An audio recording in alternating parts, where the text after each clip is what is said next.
সৃষ্টিকর্তার পরিকল্পনার ওপর কারোর হাত নেই। তিনি আগে থেকেই সব কিছু নির্ধারণ করে রেখেছেন। কোথায় আপনাকে সম্মানিত করবেন আর কোথায় পরীক্ষার মুখে ফেলবেন। আমরা না পাওয়ার বেদনায় ভেঙে পড়ি, কিন্তু প্রতিটি পতনের পেছনেই থাকে একটি বড় উত্থানের গল্প।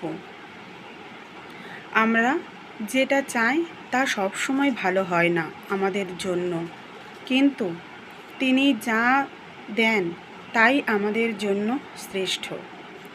কোনো দরজায় প্রত্যাখ্যাত হওয়া মানেই বড় কোনো ক্ষতির হাত থেকে বেঁচে যাওয়া।